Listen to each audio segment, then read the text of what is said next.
I don't know about you, but in my day-to-day life, I don't go around talking these words. Retirement, seems so far off. Yeah. You're like 40 years, like that is just so far away. By the way, there's no risk-free decisions in life. Yeah. Exactly. Like you walk out the door every morning, there's some risk involved. So, what if the biggest risk in investing isn't losing money, but actually misunderstanding how it works? Welcome back to the In My Finance Era podcast. I'm Allie, and this is where we take the real money questions you've been asking and turn them into real conversations to help you make smarter next steps. Today, we're unpacking some of the biggest misconceptions around investing: risk, compounding, trading versus investing, and how outside influences can quietly shape the decisions you make. I'm joined by creator Grace Lemire and head of behavioral economics research at Vanguard, Andy Reid. Great to have you both here. Thanks for having me. Happy to be here. Grace, you track your progress, your goals, you care a lot about your finances. What makes you so passionate about this, and why do you share your story with others? I've always viewed taking care of my finances as something that can give me more freedom and flexibility and control. And those are just things I value. I want to be able to, make the choice that I want to make because I'm prepared for it versus being forced into a decision because I wasn't financially prepared for it. I like having the freedom and flexibility to do what I want with my money. I started sharing about it online because I read a book a few years ago that talked about how in control of your life you feel is one of the number one indicators of happiness. And I started to think about my mission in life, which was just to try to make people happier at scale.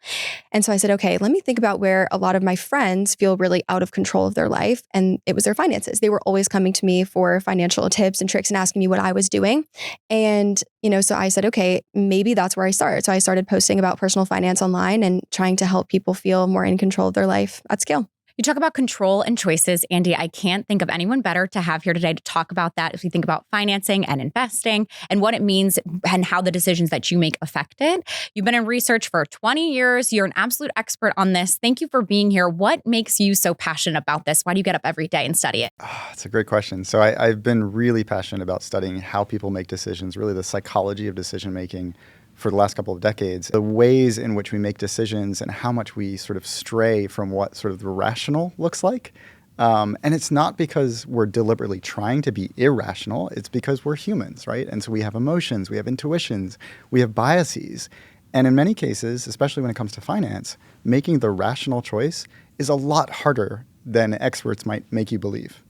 When you think about investing, what are some of the most confusing parts of it? Why do people get tripped up? Why does your audience get tripped up? Why do you think about it differently? What is the most confusing part? I think the terminology. I think that's where I see a lot of people in my audience get really tripped up on it. And that's where I would get tripped up in the beginning too, because I think we often define terminology with other terminology. We're talking about an index fund, but then we're talking about stocks. And if you don't understand what it even means to own stock in a company, you're not going to understand what an index fund is. So now you're looking at, you're going to invest and you're like, great, I thought I was coming into this only misunderstanding one thing. And now I actually don't understand a lot more than I thought. And then I think that's intimidating. And when you're going to invest, there are conscious decisions you have to make to, deposit your money, decide what you're going to invest in, things like that. And I think that creates a lot of opportunities for people to just feel really overwhelmed. Yeah, I think that's super common. A lot of investment jargon, it feels like it was made by experts for experts.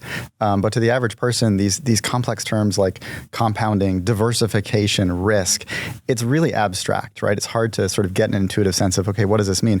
I don't know about you, but in my day-to-day life, I don't go around talking these words, right? Yeah. These are not sort of part of the normal human language. It's this own like special language. Yeah. And you mentioned a couple of complex terms. So let's dig in. Compounding.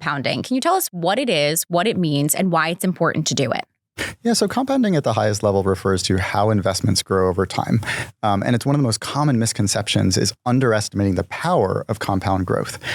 So for example, people tend to sort of assume that growth is relatively linear over time. So it's kind of this, the straight line that we learned in, algebra, geometry? I don't know, this has been a long time. But back in school, right, you learn about growth and you learn about interest rates.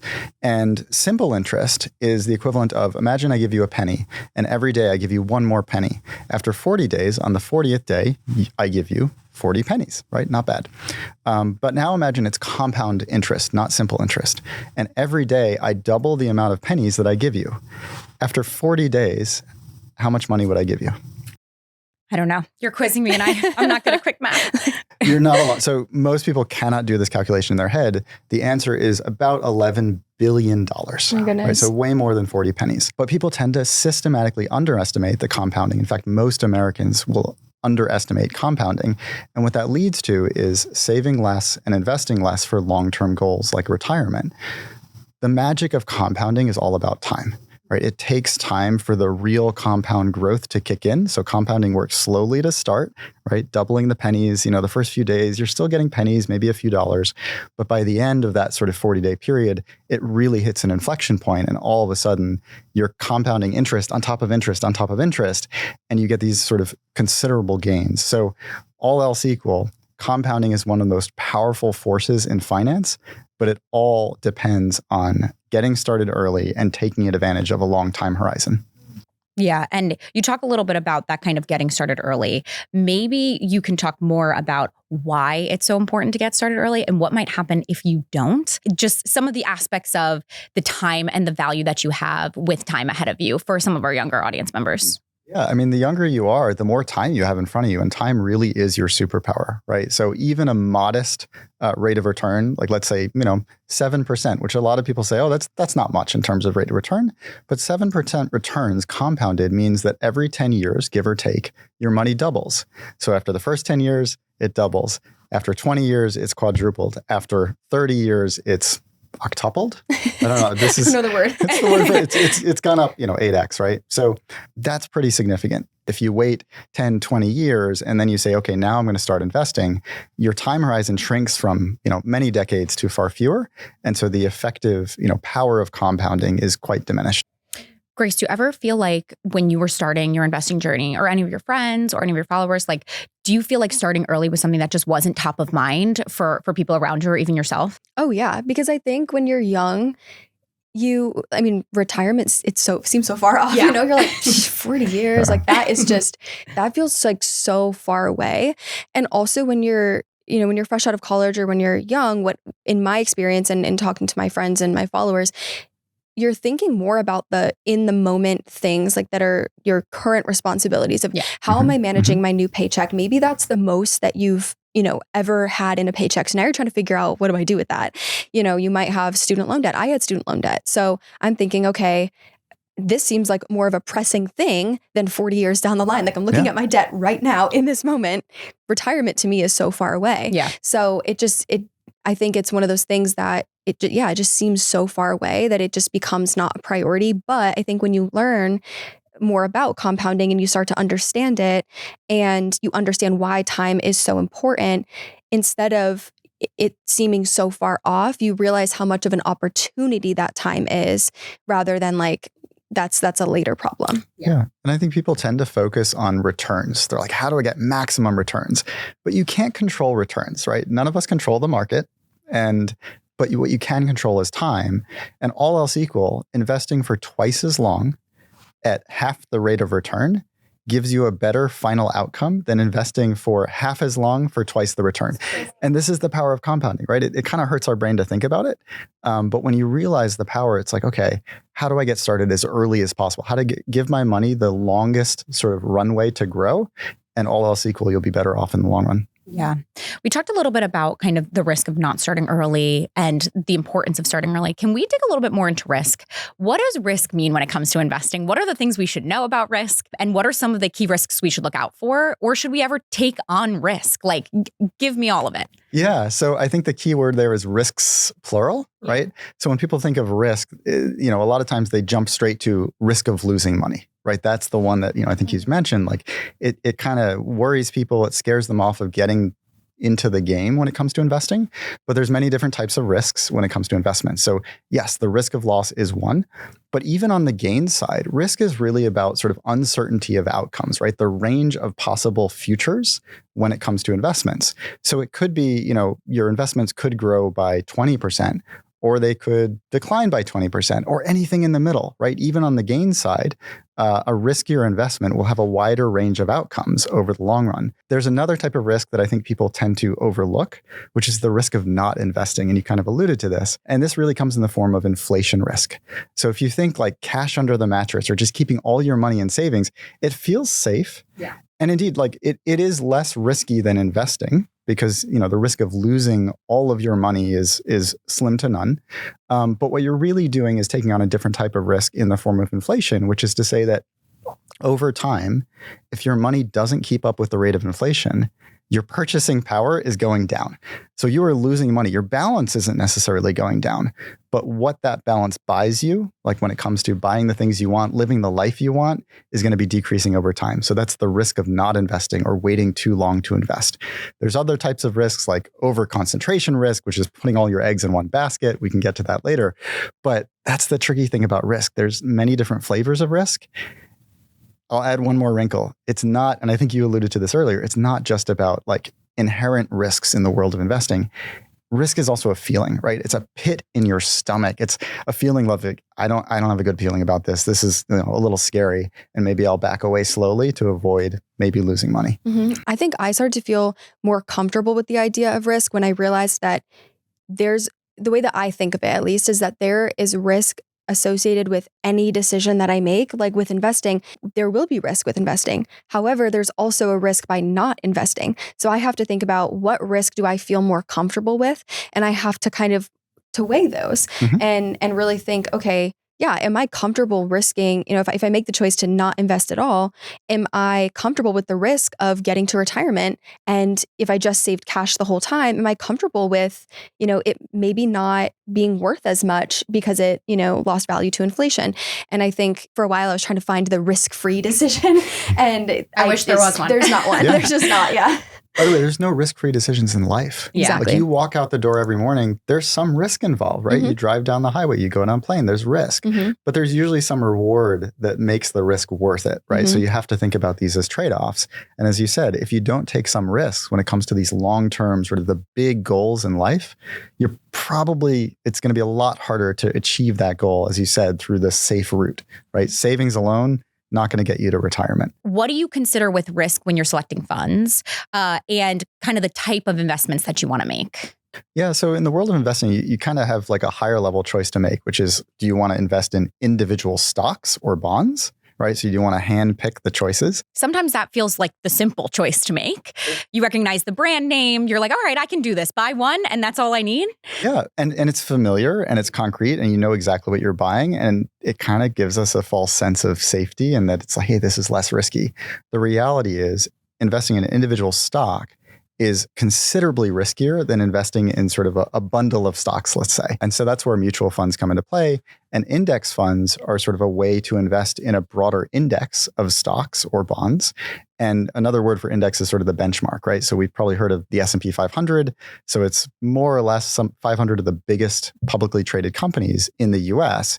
And so if you said, okay, I don't want to, pick individual stocks, I don't feel confident picking, winners versus losers. One way to sort of manage the risk is to diversify and sort of pick all 500. And so, instead of placing 500 separate trades, you could just invest in the S&P 500 index fund and sort of gain all the returns from the index. So it's a way of managing risk. You take a little bit less risk on the downside, a little bit less risk on the upside. And historically, this sort of diversified investing has been a better strategy than single stock picking. Index funds really started to click for me when I started viewing it like a playlist. That was when it really made sense because I would think of a song like it's just a single song, right? And if I wanted to choose between a single song versus a playlist that's constantly resetting with the top 100 songs, there's a better chance that down the line I'm going to like that playlist a lot more because it's always the top 100 songs. And that kind of analogy really helped me understand index funds because then I just started thinking of an index fund as essentially a playlist.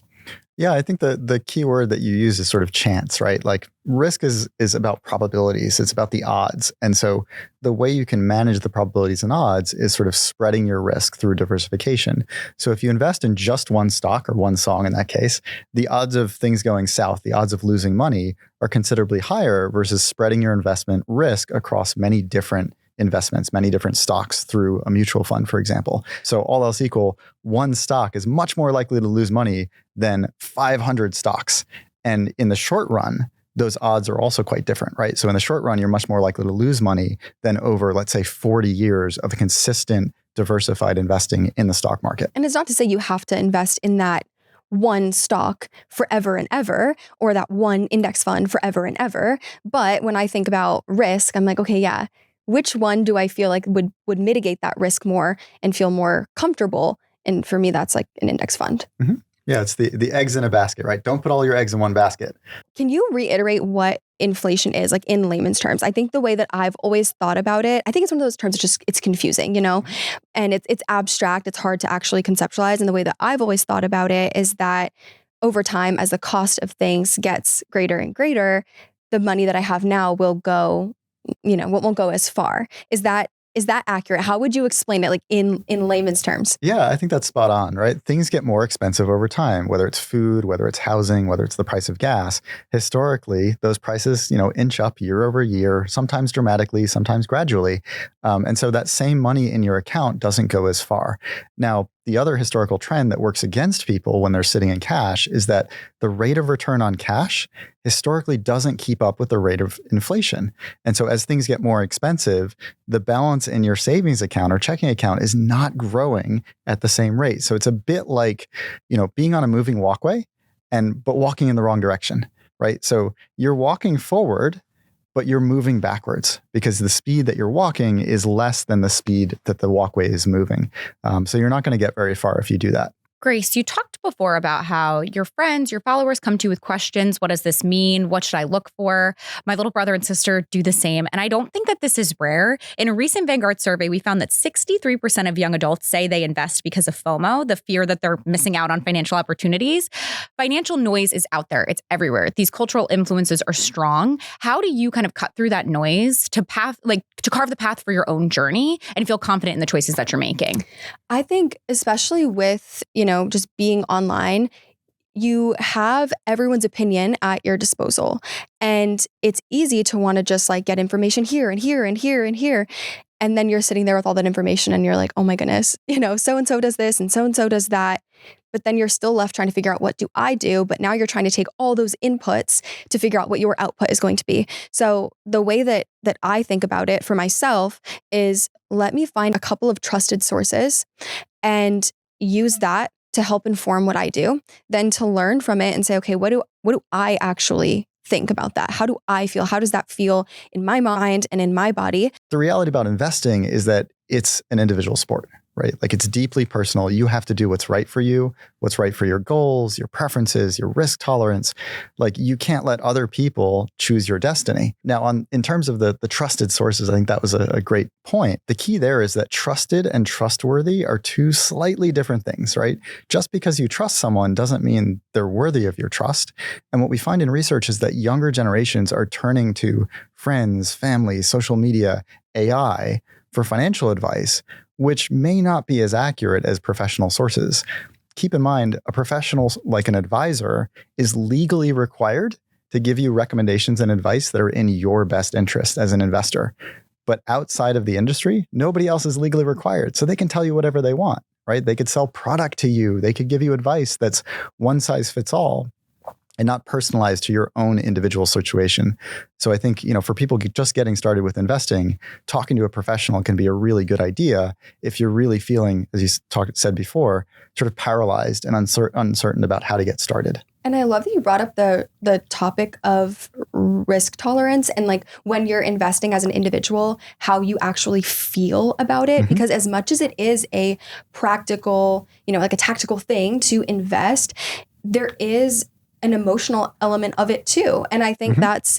that's why I, personally, recommend people, speak to an expert because someone can help you navigate not just the actual financial side of it, but the emotional side of it. And I think a lot of that comes from education too, really informing you on, what does it mean to invest in something? What is an mm-hmm. index fund? What is a stock? What is compound interest? How does that all work so that you feel not just financially equipped to make that decision, but you actually feel emotionally equipped too. So then when you actually do invest, you're like, oh yeah, I I feel good about this. I feel good about the choices that I made, not because someone told me the math is going to work out and, you know, when I retire, it will all be fine. Not because someone told me that, but because I know that I've made the right choice and it feels actually good in my body. I feel emotionally safe with that choice. Yeah, I think what you're getting at is the true risk of an investment, the perceived risk, so how risky you think it is, and the felt risk are three different things. Yeah. And in many cases, they go in different directions, right? So you might feel comfortable with something that's actually a really risky bet,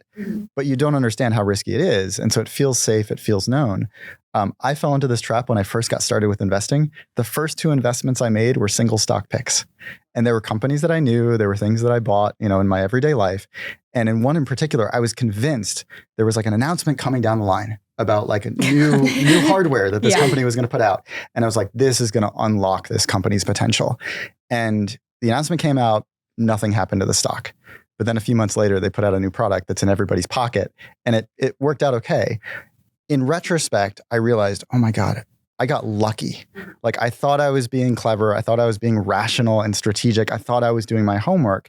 But in the end, I just got lucky. And so ever since then, I realized, okay, let me sort of quit while I'm ahead and really manage my risk and diversify appropriately rather than making risky bets without really understanding what I was doing. Yeah. And in our recent survey that we ran, only 38% of 18 to 34-year-olds feel confident explaining the difference between investing in an individual stock and in an index fund. Wow. So it's that educational piece as well that you mentioned, just knowing what your choices are, knowing what is out there that's possible can feel empowering, can help you feel in control, can help you make the most smart decision for yourself on your investments and your financial future. I think it's hard because people are so afraid of being wrong because of how we perceive risk, I think, you know, and it doesn't surprise me that people are afraid to define that because it's like they don't want to be wrong about it, you know?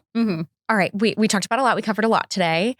Grace, any final questions for Andy? Yeah. Andy, if you could leave everyone listening with 3 takeaways or 3 things you would want them to know, what would you say? Yeah, I sort of think back to like, what would I have wanted to know like 20 years ago when I got started? The first is that compounding in time is the most powerful force and it's on your side, but only if you get started early. Like, don't wait. The best time to invest is sort of yesterday. The worst time to invest is someday, right? Oh yeah, I'll eventually get around to it. And you keep procrastinating and eventually someday never comes. The second thing I would say is to think clearly about risk, right? And risk doesn't really work the way we think it works, right? It kind of tricks our mind. The things that we feel in our gut are safe, maybe actually very risky, and vice versa. So really understanding the power of diversification and expanding that time horizon to manage your risk and sort of gain a better sense of clarity and control and predictability over your investments is really key. The third thing I would say is go with trusted and trustworthy sources of advice and information. You're not alone. Right? It's an individual sport of investing, but that doesn't mean that you have to go solo, right? Sort of like the free solo. You don't have to do it in the riskiest way possible. You can have, you know, a spotter, a belayer, you know, you can have a harness. You can kind of create this network around you that can really give you sound advice and that can really give you advice in your best interest. Such great takeaways. Thank you both so much for being here. It was awesome to have you on the pod. We appreciate all your expertise, your thoughts, your stories. Thanks again. Thanks for having me. Thanks so much. Hopefully today helped reframe how you think about risk, time, and what investing really looks like over the long term. If you have thoughts or questions, you can connect with us on social media, send us a message there. And for more resources, head on over to inmyfinanceera.com. Thanks for listening. We'll catch you next time.